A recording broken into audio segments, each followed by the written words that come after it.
So guys, it's advanced objection handling day today. I'm going to do things a little bit different today than I've done in the past. You know, this is something new that I've been doing. And so it's taking a second to really figure out the format and what the best value is for you guys. And I'm going to step back a little way from formal training, and I want to dive deep into just the one-off objection handling, right? Because I think that'll be more helpful than just being instructional, and just get into there and just work with you guys on the different objections. So I took the 5 objections that we're working on today in the role-playing group, and my goal for the next 25 minutes is just to go down each one of those, break them down. What you guys will find is that my style of objection handling, while my fundamentals were given to me or issued to me by the Mike Ferry organization back when I first started coaching. That was back in 1999 or 2000, one of those years. I work with things from, I look at things from a martial arts background, and I look at the fundamentals as being the fundamentals, but I also look at when you're playing a game of chess with the person that you're speaking with. So really, I look at objection handling as sparring. Right. To your point, Wasantha, I wanted to have a place where you guys can practice without jeopardizing a commission, because that's what most agents do. They don't practice a whole lot, and so for those of you that are just getting on, Wasantha and I were talking before this call, but what happens with most real estate agents is that they spend very, very large amount of times in the lowest value of the whole customer journey, which is prospecting. My whole focus is kind of, as you move that along, you want to make sure that you're spending equal amount of times, and in the role-playing group, you can mess up and not have it cost you literally tens of thousands of dollars. Okay, so I do want to go over some fundamentals that I've come up with. These are fundamentals that I've created that I want to share with you, that I'm going to be really focusing going forward on advanced role-playing or advanced objection handling. Number one is that you can make up in skill where you're lacking numbers. This is the exact opposite of a saying that I heard Jim Rohn say one time, where he says that you can make up in numbers where you lack in skill. See, going back to my belief system is that nobody ever gets better at anything without practice. I mean, if you think back to growing up or your children or whatnot, you can't get better at something without practicing. And you hear of street fighters who just figure out how to fight just by getting knocked out. We don't want to do that. So that's what this group is about, is just honing your skills so you don't have to grind so hard, right? You can do more with less than having to do less with more. So that's one of the fundamentals. Fundamental number 2. The person who asks the questions controls the conversation. That is true 100% of the time. So you guys will hear me. You guys have heard me say that before. I will continue to say that. And that's something that when you start practicing and you start building up that mental toughness, is that you have to understand that whenever you're in a negotiation, whenever you're in, any conversation, if you want to lead it, if you want to control it, you've got to be the one who's asking the questions. And this ties into this. You cannot change a person's perception or belief. You can't change a person's perception or belief, meaning telling is not selling, right? The only way that you can change somebody's perception is by walking them down a path for them to change it themselves. And that ties into the prior fundamental, is that the person who asks the questions controls the conversation. If you guys really think about it, I can't tell you guys anything that's going to change your perception. But if I start asking you questions that lead you down a row, then you can actually do that. I'm going to mute that up, guys. So.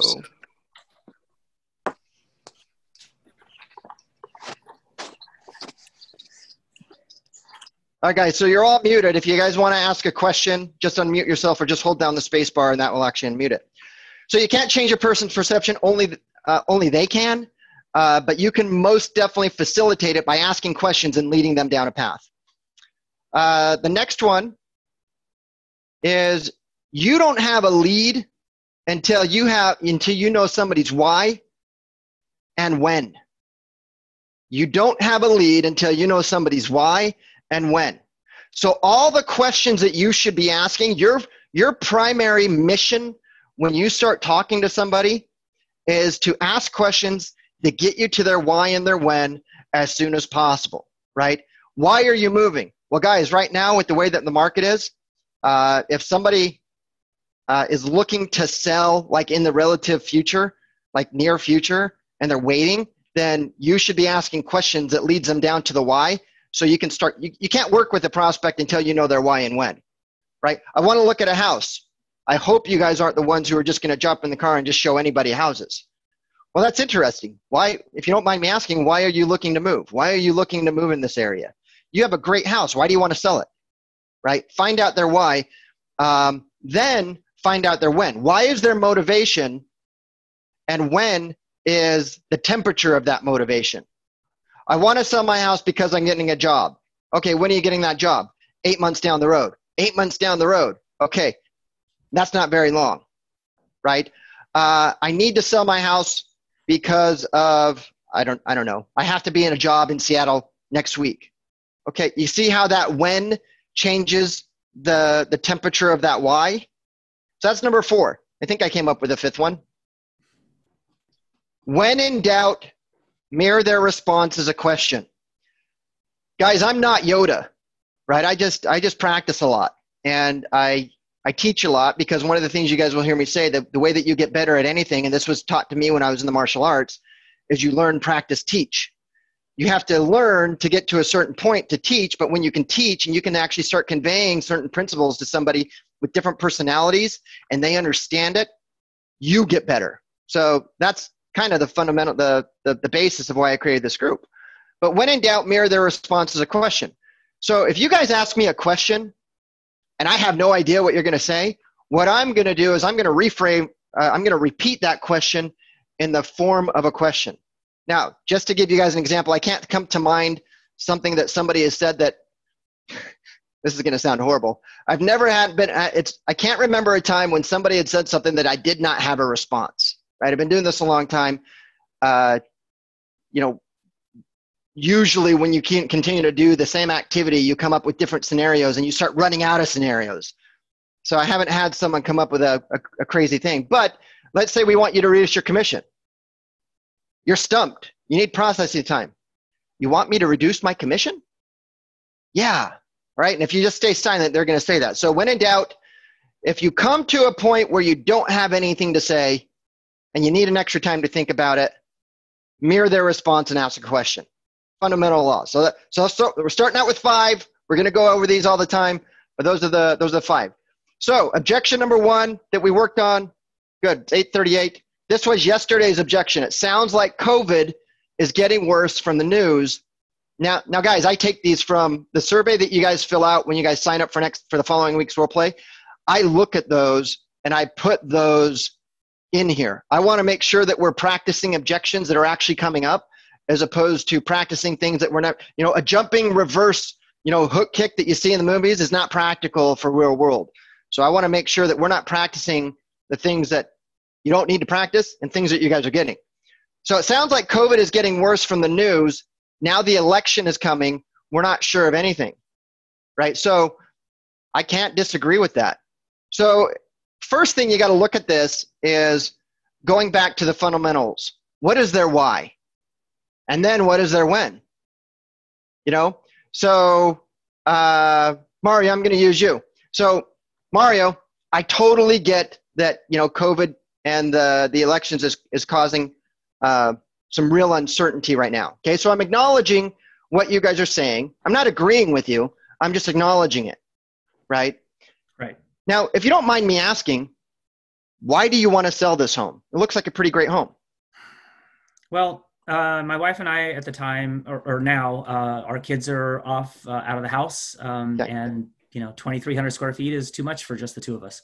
Okay, so 2,300 square feet, not as big as a family, time to downsize, right? Yeah. So have you guys given, in a perfect scenario, have you given much thought of when you'd like to sell? Well, we've been planning this for a while. we just became empty nesters, or actually that's happening this month. So, I don't know if the COVID time pairs very well with what we plan to do. So not sure if now's the time or maybe later. Okay. Okay. Well, that makes sense. So you just kind of want to wait and see what's happening before you guys kind of make that big decision to engage No, not with the market. necessarily wait and see. I think, we'd like to target the right time to sell. If this is the right time to sell, great. If it seems like waiting makes sense, then we should wait. Okay. So if I could show you a way that now it would make financial sense to net the most money and sell the home in the fastest amount of time, would you be willing to sit down with me sometime for 30, 40 minutes this week so I can share with you how that works and how we could get that sold? Sure. I mean, we're not going to sign anything this week probably, but I'd like to get some information to help That's us fine. decide. Perfect. Okay, so I'm going to stop there. So guys, I went for a level shift with Mario. I just made the assumption, and he's like, no, we need to sell this. So I reversed course. Now, one of the things that I do is I don't go for the jugular when it goes for closing for appointment. Like, you get those people, those salespeople on the phone, and everything you say something, great, when can we talk more about it? 1 o'clock, 1 o'clock on Wednesday or Friday at 3 o'clock. That is not a normal communication pattern. And in a world where we get inundated with sales messages constantly, that typically throws off an alarm bell. Salesy, right? So what I do is I go for a micro commitment. So Mario, if I could show you how it might make financial sense, would you be willing to spend 30 or 40 minutes with me this week so I can share with you how we can get your home sold and for quick and small top dollar? And then you said, yeah, but I'm not signing anything. Hey, I totally get it. No worries. See, guys, I want to go and get that face-to-face appointment. He may not look. If you guys were actually meeting with me, I wouldn't sign anything. I always take control. That's probably something with my personality, probably because I'm in sales. Worst person to sell is somebody in sales, unless they're not good, and then that's the best person to sell. But you're not going to get me to commit on that first time. Number one, I'm analytical, so I look at things from 20 different directions. But number two, I just don't do that, right? And that is consumer behavior. So I want to hit a midpoint for you to get a micro commitment to me, and then I'm going to say, hey, I'm looking at my calendar right now. If it works for you, I could do either Wednesday at 1 o'clock or would perhaps Thursday, maybe 4 o'clock work for you, right?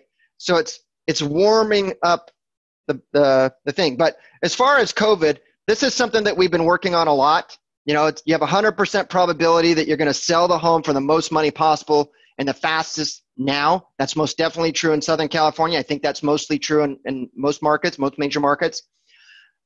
Or there's two sides of the coin on if you wait, you're going to make more. If you don't, if you wait, you're going to chase the market down. You're gambling a 50-50 chance, right? Again, I'm not telling. I definitely do not want to get into the conversation. The conversation on what's going to happen after COVID is like religion and politics. And we're going into an election. So I don't want to touch that. I just want to outline the two theories, the two strategies, and let them understand that you have a 50-50 gamble that you're right, or you can take door number one, which is 100% probability that you'll sell fast and for top dollar. Okay, so that's how I'd hit that. Does anyone have any questions on this one? Okay, we're going to move on. I want to find my new home first before I sell. I don't want to move 2 times, especially with the pandemic. Again, why and when? Wasantha, I'm going to hit you. So, Wasantha, I totally get that you want to find your first home. Wait, I want to find a new home before you sell your existing home because you don't want to move twice. Totally get it. I hate moving. But if you don't mind me asking, why is it that you want to sell in the first place? Have you ever considered about just staying? And then you're on mute. Hold on the space bar. Can you hear me? Yep. Okay. Brett, because we want to sell, our house is so big for us, right? And we want to downsize to a smaller bungalow. Okay. All right. I totally get it. And if you sell first, you just want to make sure that you have somewhere to move to before you actually sell your home. Absolutely. Right? Okay. So guys, this is logic. I am not going to sell my house for umpteenth years without having a place to land. Right? So you have to look at the situation. You probably have to ask a lot more questions. But the way I'm going to go down this is I'm just going to agree with them. Okay. So Vasantha, ideally in a perfect scenario, when would you be able to sell your home and when would you be able to move? Is there a time frame that you're looking at? Well, last year also we tried to sell this house, Brad, but the problem is there are not many bungalows in our area. It's hard to find. That is the dilemma, right? But we want to sell the house. But you want to sell the house. Okay. Yes. And like most homeowners, my guess is, so guys, this is what I'm doing. I'm doing a level shift here. I'm doing assumptive. I'm assuming things. So, and I'm deflecting. I'm saying most homeowners. So Asantha, if you're like most homeowners, they typically want to sell the home also in the fastest amount of time for the most money. Is that true for you as well? Absolutely. We want okay. top All right, dollars for our home. Okay, but the key for you is that we want to make sure that you have a home to buy before you sell it so you don't have to transit. You move into somewhere and then move again, right? Yes. Okay, that makes total sense. So Asantha, if I had a way that I had a plan that I could get you out, finding that right home, get you into the process there, and in addition to somewhat almost simultaneously get your home sold so you don't have to do that double move, is that something you'd be willing to sit down with me, this week for 30, 40 minutes just to share with you how we might be able to facilitate for you? Would that be something you'd be willing to do? Absolutely, yes. Okay, terrific. So I'm looking at my calendar and then I would go into that. So guys, again, micro commitment, right? I'm bridging the gap.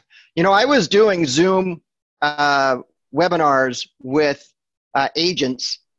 A lot of you guys are being recruited, and a lot of these recruiters are trying to take you from a cold contact to an in-face appointment, trying to describe it as wanting to go get coffee. I've been always bridging the gap, no different than what I'm teaching you guys to do. In fact, your first appointment does not have to be in person. You can fall back. Now, being that it's somebody who wants to sell their house, and that building rapport in person, that's the highest level that you want to do, you should give them the option saying, hey, are you okay with meeting in person, or would you prefer to do a Zoom meeting, right? There are pros and cons to both. Number one, you get the benefit of a face-to-face, maybe sometime face-to-face interaction. They at least get to see you, so they get to at least build rapport with you. And you get to move that process along, right? Because this is a midpoint. If they're just in an information phase and there are two spouses that work, wouldn't it be great, instead of doing something at 6 o'clock when somebody gets off work and they're tired, that maybe they can do it on lunch? Husband from his office, wife from her office, and you can just share with them what it is they can do. This is kind of like the ultimate pre-qualification, right? Because the next step would be a physical review of the property to walk through it and make sure, and then to price the property. So I got a little off tangents. So that's what I would do on that. Again, why, when, move for a micro commitment, schedule an appointment, and then game plan. We don't want to pay you a full commission. Wow. Boy, we've never gotten this one. Let me see. Time check. Okay.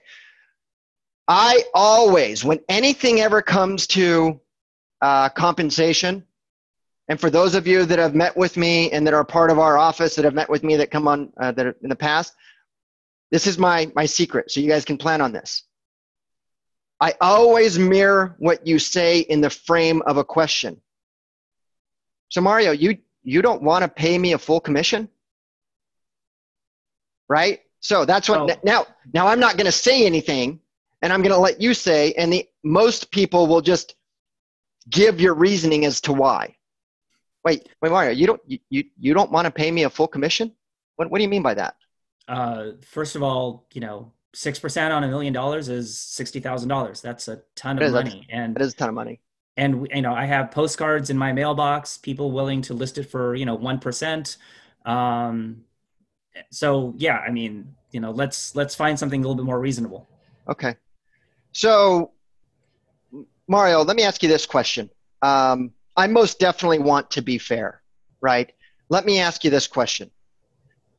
Is it more important to you to pay a less commission, or is it more important to you to net the most money in the quickest amount of time? Both. Both. Okay. But in absence of having your cake and eat it too, what is more important to you? You know, cost is always a product of profit, right? So we always have to keep our costs in check, and I'll agree with you on that. Guys, notice how I did some embedded commands. But in absence of having your cake and eat it too, is it more important to you to net? I mean, you don't care what it costs as long as you get what you want. Am I right? Now that's money and that's time. Am I right? I want to get the most out of this house for sure. Net proceeds at the end of the day, so that we can so we can purchase what we want to purchase. Sure, that makes sense. That makes sense. And so, look, I want to make sure that I'm being fair. And so now that you see what it is that I do and how long I've been in the business, how many homes I've sold in your market, what is it that you feel, based on my experience and credentials, what do you think is fair compared to the value that I bring to you? What is it? What number are you kind of thinking about? Okay, so we'll stop right there because you and I can go down a rabbit hole here. There are two strategies I use here. Number one, I want you to know that I'm trying to be fair. Now, if I'm very vocal in the way that I say that I'm trying to be fair, you're going to question yourself on a subconscious level on whether or not you're being fair. And nobody wants to be unfair, right? Number two, you have to accept the fact that people will come and talk to you for education or entertainment. I think that you should do a little bit of both. So when I said, okay, that makes sense. So in absence of actually having your cake and eating it too, which one would be more important to you? Right? Now, some people will, the reason why I did it that way is because I wanted to quash that objection from keep coming up, because that could be like a broken record, right? Well, I want both. I want both. Okay, well, I get that you want both, but in absence of having your cake and eat it too, which way are you leaning, right? And then I would go down for a micro commitment. Okay, well, Mario, if we could, can we agree that I have the credentials and the experience that you're looking for to sell your home? Is that any concern of yours right now? Well, from what I've seen, you're, one of the top agents in the area. So I guess ideally I'd like to get a top agent at a more reasonable cost. Okay. So you're going for reasonable cost. I'm going for a fair cost. So let's do this if you're open to it. What I'd like to do is, if you're open to it, to sit down with you and walk through my entire action plan of what I do to get homes sold. I will, and then we can talk about the compensation, and we can both agree on something that's fair. Now, I'm not interested in doing business with somebody if I'm not feeling like I'm being treated fair or the other party's being treated fair. So can we agree that we're either going to do business for it's fair for all parties, or we can shake hands and just accept the fact that maybe we're not a good fit for each other? Would you be okay with making a commitment to that? No, that's completely fair. Okay. See, now I got you using the word fair, right? It was reasonable. Now it's fair, right? So when you start focusing on the money side and making sure it's fair, it goes to a whole different conversation. Let's go to the next one. Running out of time, and I don't want to be late this time. If I sell my big house and downsize to buy my next one, I have to pay more money. The market is overpriced. I will stay in the same home. I love this one, right? Because this is a problem that real estate agents get paid most for. We get paid for our knowledge and our experience, right? We don't get paid to show houses. If that was the case, more agents would be doing more business. So, you know what? You are absolutely right. In fact, did you know that there's a probability that you're going to sell your home for the most money possible in the history of forever right now? No, I didn't know that. Okay. So here's the thing. When homes at their historic highs, you can't have home prices at their historic lows at the same time, right? It's a yin and yang. So if you sell your big house right now, you can make the most money in the history forever. But then when you buy the house, you're buying at a price that's the highest at the history of forever. Now, Mario, I'm going to pick on you because your mic's hot. Now, we agree with that, right? You can't buy high in the history of forever and have the lowest price. So, and then this is where I'm going to go down to motivation. Why do you want to and when do you want to? But moving into that. So here's the thing. You have a few options. Number one, you can wait for the market to go down where it's more equal, meaning that you're going to buy and sell around the same level. Or we need to, based on your motivation, if you sell high and you don't want to buy high and you think the market's going to go down, then why don't we put together, talk about a strategy of going from your big house, maximizing your returns, going into renting for a little bit, and then as the market comes down to a level where you think it's going to go, then buy. That is the only way that you can have your cake and eat it too, is if you have that buffer movement, right? Well, I don't want to do that. Well, I totally get that you don't want to do that, but you said that you want to get the most money for your house, right? Yeah. Okay, well, if you want to get the most money for your house and you don't want to pay the most money for the next house, what do you think would be a better way of actually accomplishing that? I don't know. That's why I'm asking you. You're absolutely right. And the only way that I've been able to see that after the last 22 years in the business is that it is impossible, physically impossible, to sell your home at the highest level in the history of mankind and buy at the lowest level unless you have that buffer, right? So is it more important to you to have the most proceeds out of your house, or is it more important to you to not be inconvenienced over a 12, 24, 16, 24 months? Well, right? For us, we're downsizing and we're moving to Temecula. I hear it's a very nice wine country area. That's a wonderful idea, because not only are you selling high where you're at, you're buying high there. It's like buying low here. Yeah, right? So I'm not that concerned. I think there's nice houses there, and I think hopefully the inventory is decent. Probably more so important, what we do here, right? That's a little bit more so important for us.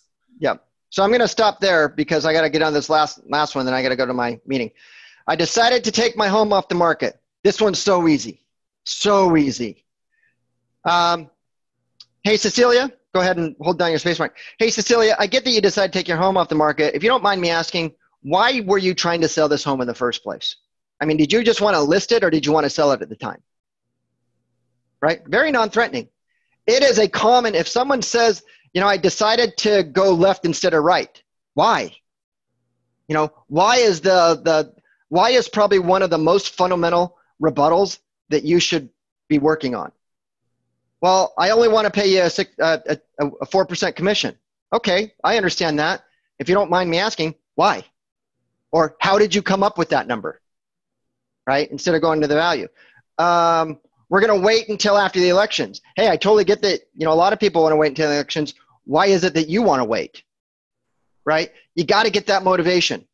And if that motivation is not a have to buy, have to sell, yeah, you might want to throw that back into you might want to throw that back into the incubator. So, all right, guys, I got 8:58. I'm 3 minutes over. I got to go into that room that you guys can't see for a meeting. Does anyone have any quick questions? Yes, me. Okay, go ahead, Cecilia. Yes, for example, if the person told me, how can you tell me in the history of forever? I mean, why do you think my house will never have a value higher than now? Okay, you know what, Cecilia, that's a great question. Would you mind if I show you this 10-year chart? Okay, make sure if you're going to use that you know your market numbers.